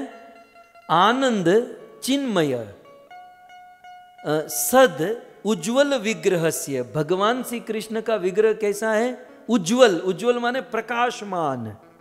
सो भगवान श्री कृष्ण के चरणों से जो प्रकाश निकलता है, वो प्रकाश करोड़ों करोड़ों जन्मों से हमारे मन में जो पाप है उस पाप को खत्म कर देता है। प्रकाश, चरण तो अभी दूर है। फिर आगे कहते हैं, देखिए आगे आप पद में दूसरे क्या कहेंगे? शिव जी कहते हैं, फिर ये तो पद हुआ, पद का प्रकाश। फिर नख द्युति, ये कृष्ण आपके चरणों में नख है, नाखून, नेल, आपके चरणों के नख से जो प्रकाश निकलता है वो भी अद्भुत है। कृष्ण के चरणों के नख से जो प्रकाश निकलता है, हमारे नख से क्या निकलता है? पता है? मेल निकलता है। हमारे नख की तो कोई बात ही करने जैसी नहीं होती है। थोड़े से बढ़ जाते हैं तो लोग देखना बंद कर देते हैं, ये कितना आलसी आदमी है। लेकिन भगवान कृष्ण के चरणों के नख से प्रकाश निकलता है। इसका अर्थ क्या हुआ कि जब कोई व्यक्ति भगवान के चरणों का ध्यान करता है, तो उस भगवान के चरणों के ध्यान से या उनके प्रकाश से व्यक्ति के मन का पाप खत्म हो जाता है। शिल प्रभुपाद जी ने इस पर बहुत सुंदर तात्पर्य लिखा। प्रभुपाद जी कहते हैं कि शिव जी भगवान को देखना, ध्यान से सुनिएगा, बहुत बड़े तत्व की बात है। शिव शिव है और प्रभुपाद तो प्रभुपाद है। क्या कहते हैं, शिव जी भगवान को देखना चाहते हैं, लेकिन भगवान को देखने की शुरुआत कहां से कर रहे हैं? चरणों से कर रहे हैं। अब उसका लक्ष्य चरण देखना नहीं, लक्ष्य तो चेहरा देखना है। शिव जी तो माधुर्य, वो तो गोपी भाव। तो देखो अभी भाग रहे हैं ना, तो शिव जी तो गोपी भाव, शिव जी तो कृष्ण के मुख को देखना चाहते हैं, तो उसका लक्ष्य मुख है, लेकिन शुरुआत कहां से कर रहे हैं? चरणों से कर रहे हैं। इस पॉइंट पर प्रभुपाद ने बहुत सुंदर फिलोसॉफी बताई कि हमारा लक्ष्य कृष्ण को देखना है, लेकिन शुरुआत हमें कृष्ण के चरणों से करनी पड़ेगी। तो प्रभुपाद कहते हैं कि कृष्ण का ही एक स्वरूप है श्रीमद् भागवतम, और श्रीमद् भागवतम में 12 स्कंद हैं, और ये भागवत के 12 स्कंद भगवान के अंग हैं। और पद्म पुराण के 2 श्लोक में कहा गया, पादो यदीयो प्रथमतु द्वितीय तृतीय तुर्णो कथितो यदुरु नाभिस तथा पंचम एव षष्ठो भुजा तरंगो युगल तथान्यो कंठस्तु रामम नवमो यदीयो मुखारविंदम दशमम प्रफुल्लम एकादशो यस्य ललाट पट्टम शिरो तु द्वादश एव भाति ही। इस 2 श्लोक में वर्णन है कि किस प्रकार भागवत के ये 12 स्कंद भगवान कृष्ण के 12 अंग है।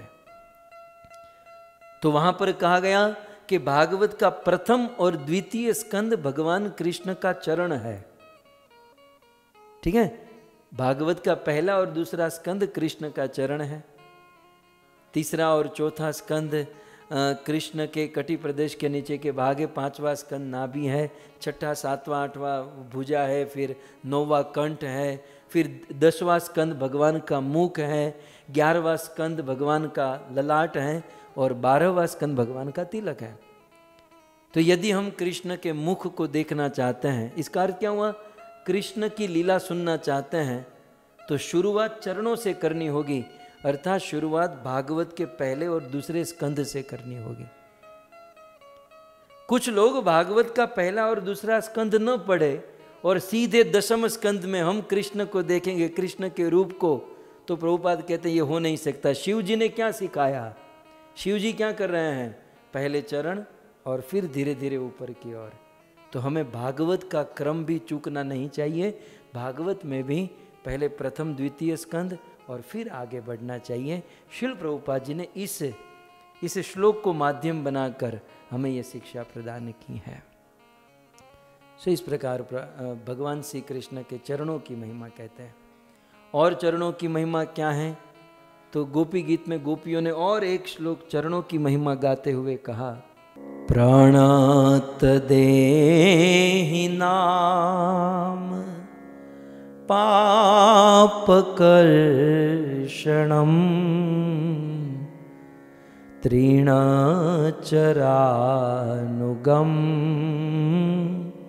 श्रीनिकेतनम फणिफणार्पितं ते पदाम्बुजं क्रोणोकुचेषु न क्रीन्दिरीचयम्।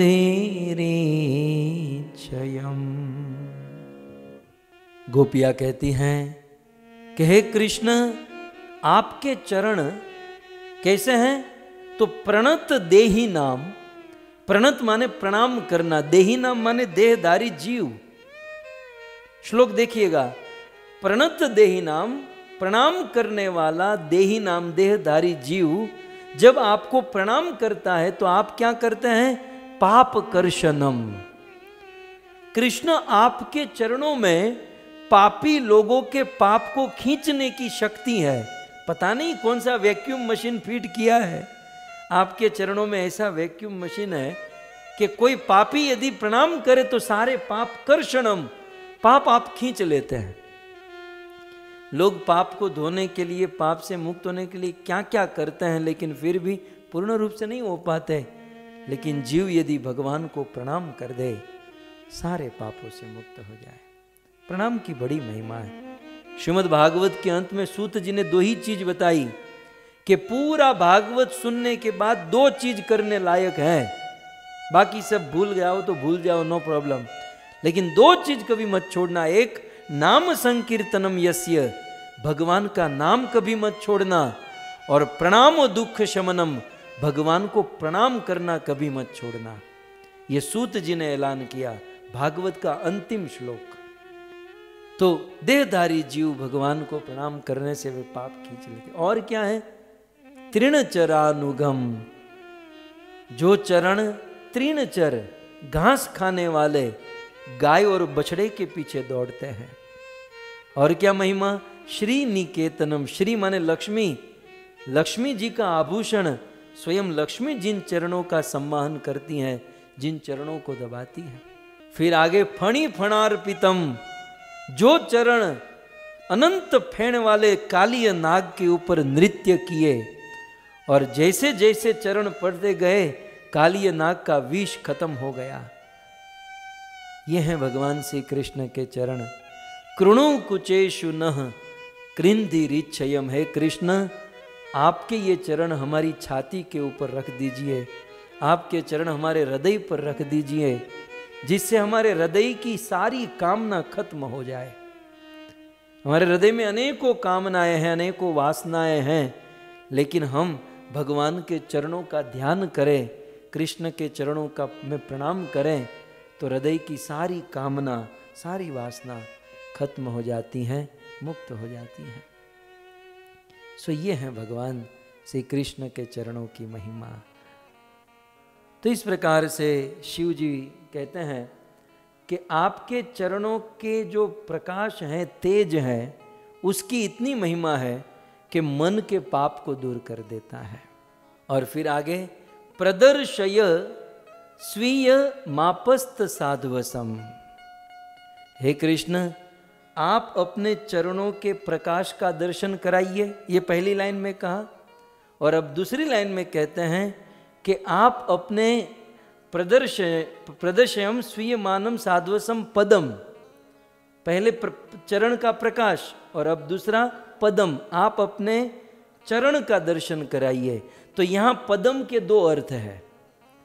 पद, पद माने दो चीज होती है ना, पद माने आपका पद कौन सा है, आप किस पद पर बैठे हो। तो पद माने स्थान भी होता है कि हे प्रभु आप अपने वैकुंठ का, आप अपने धाम का दर्शन कराइए, पद। और पद माने दूसरा, भगवान आपके चरणों का दर्शन कराइए। तो पूछा जाए कि भाई कैसा है मेरा चरण, चरण के प्रकाश के विषय में तो कह दिया, अब चरण के विषय में पूछा जाए कैसा है चरण, तो कहते हैं आपस्त साध्वसम। दूसरी लाइन में देखिए, प्रदर्शनम स्त्वीयम आपस्त साध्वसम। आपस्त साध्वसम माने भय से रहित करने वाला। हे कृष्ण आपके जो चरण है या आपके चरणों के दर्शन जो है वो सभी प्रकार के भयों से मुक्त कर देता है, भय से दूर कर देता है। एक बात ध्यान रखिए, जब तक जीवन में भय है तब तक प्रसन्नता नहीं आ सकती। भयभीत आदमी प्रसन्न नहीं, खुश नहीं हो सकता। तो प्रसन्न होने के लिए भय से मुक्त होना होगा। प्रसन्न होना चाहते हैं तो भय से मुक्त होना होगा, और भय से मुक्त होने के लिए भगवान के चरणों का आश्रय करना होगा। एक बहुत सुंदर श्लोक हमारे भागवत में कहा गया है, प्रथम स्कंद दूसरा अध्याय 20वां श्लोक है। अब देखिए इस श्लोक में कहते हैं, एवं प्रसन्न मनसो भगवत भक्ति योगतः। भगवत भक्ति योगतः, भगवान की भक्ति करने से मन प्रसन्न हो जाएगा। भक्ति करने से भय दूर हो जाएगा, मन प्रसन्न हो जाएगा। और जब मन प्रसन्न होगा तो भगवत तत्व विज्ञानम, तब हम भगवान के तत्व को, तत्व के विज्ञान को समझ पाएंगे। कई बार कुछ लोग कहते हैं ना, कथा में आनंद आता है लेकिन वो सब समझ में नहीं आता है, वो सब याद नहीं रहता है। अच्छा, कथा बहुत अच्छी है और समझ में भी आ गया, लेकिन जीवन में फॉलो नहीं कर पाता है, वो जीवन में उतार नहीं पाता है। तो ये श्लोक में क्लियर कहा गया कि भगवान के चरणों का ध्यान करने से, भगवान की भक्ति करने से पहले भय से मुक्त होंगे, फिर दूसरा स्टेप है प्रसन्न मनसो, हमारा मन प्रसन्न होगा, और जब मन प्रसन्न होगा तो भगवत तत्व को समझ पाएंगे, और भगवत तत्व को समझने के बाद विज्ञानम, उस तत्व को हम जीवन में उतार पाएंगे, और विज्ञानम वो तत्व जीवन में उतर गया तो मुक्त संगस्य जायते, इस भवसागर से मुक्त होकर भगवान के धाम को प्राप्त कर जाएंगे। बहुत सैद्धांतिक, भागवत का प्रथम स्कंद वैसे भी सैद्धांतिक है, बहुत सुंदर बात। तो पहले प्रसन्न, इसलिए कथा सुनने वालों को चाहिए प्रसन्न रहे। मुंह चढ़ाकर कथा सुनोगे ना तो कथा कभी समझ में नहीं आएगी। आपको तो नहीं आएगी, मुझे भी जो थोड़ी बहुत आती है मैं भी भूल जाऊंगा। इसलिए एवं प्रसन्न मनसो, ये श्लोक याद रखिएगा, ये मुझे मंगलाचरण में रख देना है। एवं प्रसन्न मनसो भगवत भक्ति योगत, भक्ति जो है ना प्रसन्न मन से करनी चाहिए, खुश होकर, प्रसन्न होकर, आनंद से। और जब ऐसा करेंगे तब भगवत तत्व को समझ पाएंगे और विज्ञानम उसे जीवन में उतार पाएंगे, और जीवन में उतरेगा तो मुक्त संगस्य जायते, संसार से मुक्त हो जाएंगे। तो इस प्रकार कहते हैं, शिव जी कहते हैं कि हे प्रभु प्रदर्शय, ये दूसरी लाइन में, प्रदर्शय स्वीय आपस्त साध्वसम, आपके चरण कमलों का दर्शन या आपके चरण कमल का ध्यान समस्त भय से मुक्त कर देता है। इस श्लोक में श्रीधर स्वामी ने इस आपस्त साध्वसम पर एक टीका लिखी। श्रीधर स्वामी कहते हैं, पदम शरणम प्रदर्शय आपस्थम प्रहलाद आदिना साध्वसम येन तत्। शिवा श्रीधर स्वामी ने इस श्लोक में प्रहलाद महाराज को याद किया। तो आइए हम भी याद कर लें, हम भी आचार्यों के इस बात को थोड़ा सा स्मरण कर लें। आप सब जानते ही हैं, लेकिन प्रहलाद महाराज के जीवन की एक बात बताऊं, उनके जीवन में कितनी दुर्घटना आई। 5 साल के बालक के जीवन में, प्रहलाद के जीवन में कितना खतरा था, कितने विघ्न थे। सबसे पहला उनका बाप ही उनका दुश्मन। अब बंदा जाए तो कहां जाए। 5 साल के बालक का बाप ही दुश्मन बन गया हो तो वो लड़का क्या कर सकता है। लेकिन फिर भी प्रहलाद निर्भीक होकर, प्रहलाद को कोई डर नहीं था, भय नहीं था। हम शुरुआत से देखें तो हिरण्याकश्यप ने गोद में बिठाकर कहा कि बेटा तुम्हें सबसे अच्छी बात क्या लगती है। प्रहलाद जानते थे ये मेरा बाप विष्णु का दुश्मन है जिसको मैं भगवान मानता हूं, लेकिन बिंदास, पिताजी सुनना ही चाहते तो कान खोलकर सुनो। तत्साधु मनीय असुरवर्य देहि नाम सदा समुद्विग्न धियाम असदग्रहात हितवात्म पातम गृहमंद कूपम वनम गतो यत हरिमाश्रयत। पिताजी ये घर गृहस्थी की फजीहत से मुक्त होकर मैं और आप दोनों हाथ में माला लेकर हरे कृष्ण महामंत्र जप करते हुए वृंदावन चले जाए और वहां जाकर भजन करें, ये सबसे अच्छी बात लगती है। बिंदास।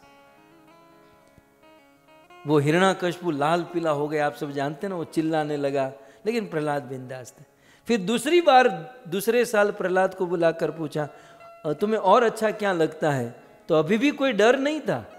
सीधा कह दिया श्रवणम कीर्तनम विष्णु स्मरणम पाद सेवनम अर्चनम वंदनम, ये विष्णु की भक्ति भजन करना, ये निर्भीक, कोई डर नहीं। फिर आगे हिरण्याकश्यप ने मनाने का प्रयास किया कि प्रहलाद तुम छोड़ो ये सब भक्ति, यदि ये भक्ति उत्तम है तो सब लोग भक्ति करने चाहिए, तुम अकेले करते हो, हम तो नहीं करते। प्रहलाद कहते हैं कि तुम्हारी मति जो है ना बिगड़ गई है, तुम्हारी मति में भूसा भरा है, इसलिए पिताजी तुमको ये पल्ले नहीं पड़ेगा। सीधा मति न कृष्ण है पिताजी, ये गुरुजी, ये सब लोग की मति भ्रमित हो चुकी है, मति मारी गई है, इसलिए आप लोग विष्णु का भजन नहीं करते। इन शॉर्ट मेरी ठिकाने पर है और आप लोगों की मति ठिकाने पर नहीं है, इसलिए आप लोग नहीं कर सकते। सीधा, कोई डर नहीं, प्रहलाद बिंदास। फिर हिरण्याकश्यप ने निर्णय लिया, अब तो प्रहलाद को झुक जाना चाहिए था। हिरण्याकश्यप ने कहा कि हम इसको मार देंगे। प्रहलाद तुझे मारने का बिल्कुल वारंट निकाल दिया। ठीक है मारो तो मारो, मैं भजन नहीं छोड़ूंगा। फिर दिग्गजे, बहुत बड़े बड़े हाथियों के नीचे प्रहलाद को कुचलने का प्रयास। वो हाथी आते थे, लिटरली हाथी प्रहलाद के पास आते थे। उस हम मन में होता है कि यार एंड मोमेंट पर तो थोड़ा सा तो डर लगा होगा भाई, लेकिन निर्भीक, कोई भय नहीं। और प्रहलाद के उस निर्भीकता के कारण हाथी डर गए कि यार बड़े बड़े लोग कांप जाते हैं और ये निर्भीक शेर का बच्चा हो की तरह बिल्कुल सोया हुआ है, हाथी कुछ नहीं बिगाड़ सके। दंदशु के हजारों जहरीले सर्प के बने हुए कमरे में प्रहलाद को बंद कर दिया, लेकिन बिल्कुल निर्भीक होकर। विष्णु पुराण में वर्णन, वो सारे सर्प हिरण्याकश्यप के पास आकर कहते हैं कि सरकार ये तुम्हारा प्रहलाद ये बेटा किस माटी का बना हुआ है, हम डंक मार मार के मणि फिसल गए, हमारा मोरा निकली गया, हमारा दांत टूटी गया, हमारा विष समाप्त हो गया, लेकिन आपके बेटे को कुछ नहीं हो रहा है। निर्भीक प्रहलाद को जहर खिलाया गया। इतना ही नहीं, सबसे बड़ी बात तो उनके ही गुरु शंड और अमरक ने कृत्या को प्रकट किया और वह कृत्या हाथ में त्रिशूल लेकर दौड़ कर आई, लेकिन फिर भी प्रहलाद को कोई भय नहीं था। निर्भीक, बिल्कुल कोई डर नहीं, कोई भय नहीं। और दिग्गजे दंड सूके से वो त्रिशूल लेकर कृत्या आई, प्रहलाद अपने स्थान पर खड़े थे। वो त्रिशूल प्रहलाद की छाती पर लगा ना, ऐसा लिखा है विष्णु पुराण में, 100 टुकड़े हो गए। प्रहलाद ऐसे ही खड़े हैं, वो त्रिशूल छाती में मार दिया, प्रहलाद खड़े हैं निर्भीक, कोई डर नहीं। आगे फिर प्रहलाद के शरीर पर पत्थर बांधकर समुद्र में डाल दिया, फिर भी कोई डर नहीं। पर्वत से गिराया, कोई डर नहीं। हिरण्याकश्यप को पहला प्रश्न यही था कि तुझे मारने का इतना प्रयास कर रहा हूं, लेकिन तुझे डर क्यों नहीं लग रहा। ये कथा हमने कितनी बार सुनी, मैंने कितनी बार कही, लेकिन मुझे आज जवाब मिल रहा है। ये उस कथा का जवाब शिव जी रुद्र गीत में दे रहे हैं। देखिए, प्रहलाद के ऊपर इतना आतंक, इतना कुछ हुआ, लेकिन प्रहलाद को डर नहीं था। इसका कारण क्या है, उसका जवाब यहां लिखा है, पदम शरणम प्रदर्शय आपस्तम प्रहलाद आदि नाम साध्वसम ये न तत्। क्योंकि उस समय प्रहलाद अपने बाप के सामने चैंटिंग तो नहीं कर सकता था। प्रहलाद बाहर से न चैंटिंग न कीर्तन, उसको कोई कुछ अलाउ नहीं था। लेकिन प्रहलाद क्या करते थे, प्रहलाद अपने मन में भगवान विष्णु के चरणों का स्मरण करते थे। तो कहते हैं कि पदम शरणम आपस्तम, भगवान विष्णु के, कृष्ण के चरणों का स्मरण करने के कारण बाहर कितनी भी भयंकर परिस्थिति प्रकट हो गई, लेकिन तनिक भी प्रहलाद को डर नहीं लगा, प्रहलाद को भय नहीं लगा। इसलिए शिव जी यहां पर कहते हैं कि हे कृष्ण, हे प्रभु, आपके चरण का ध्यान, आपके चरण का मात्र स्मरण संसार के बड़े बड़े भय से मुक्त कर देता है। अब हमारे पास टाइम नहीं है, नहीं तो मैं चरण दिखाकर सारे उनके चिन्ह दिखाता, उनमें अंकुश हैं, चक्र हैं, ये है वो है। भगवान के चरण में इतने सारे चिन्ह हैं जो सारे भयों से मुक्त कर देता है। और फिर इसका दूसरा अर्थ यदि हम लें, आपस्त साध्वसम पदम, भगवान श्री कृष्ण के चरणों की महिमा, तो आपस्त साध्वसम का दूसरा अर्थ होता है संशय को दूर करने वाले। भगवान के चरण भय को भी दूर करते हैं और भगवान के चरण संशय को भी दूर करते हैं। इसलिए भक्तों, हमें बारंबार भगवान के मंदिर में जाना चाहिए और मंदिर जाकर खूब भगवान के चरणों को देखना चाहिए, दर्शन करना चाहिए, ध्यान करना चाहिए, ताकि हमारे हृदय में कितने भी संशय हो वो सारे संशय दूर हो जाएंगे। और आपस्त साध्वसम का और एक अर्थ होगा कि भय रहित भगवान का धाम। तो पद का चरण भी लिया और पद का दूसरा अर्थ धाम भी ले लिया। तो आपस्त साध्वसम पदम माने भय रहित भगवान का धाम। इतना अंतर है। हम जिस दुनिया में रहते हैं, इस दुनिया में भय है, और भगवान जहाँ रहते हैं वैकुंठ, गौलोक, वृंदावन, वहाँ तनिक भी भय नहीं है।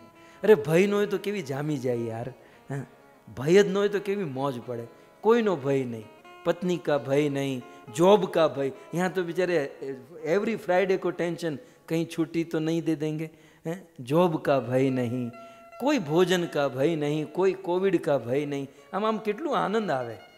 तो भगवान का जो धाम है, शिव जी कहते हैं कि आपस्त साध्वसम पदम, है प्रभु आपका धाम भय रहित है, वहां कोई भय नहीं है, वहां आनंद ही आनंद है। और फिर प्रदर्शयस्वीयम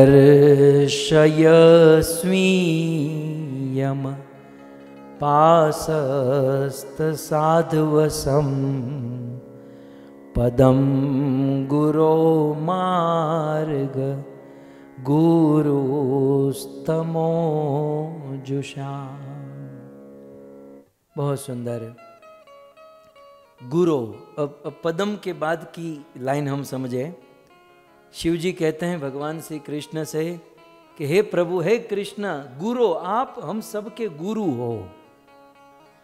यहां गुरु माने जगत गुरु, हे जगत गुरु। शिव जी कहते हैं कि हे कृष्ण आप जगत गुरु हो, और इसलिए गुरु मार्ग गुरु, हे जगत गुरु मार्ग गुरु, मार्ग माने पथ प्रदर्शक गुरु। हे कृष्ण आप हमारे मार्ग गुरु, मार्ग दिखाने वाले गुरु हैं। सो गुरु मार्ग गुरु तम जुषाम, हे जगत गुरु आप अज्ञान में रहने वाले हम प्राणियों के, हम मनुष्यों के मार्गदर्शक हैं। सो भक्तों, भगवान जो है ना हमारे हृदय में रहते हैं।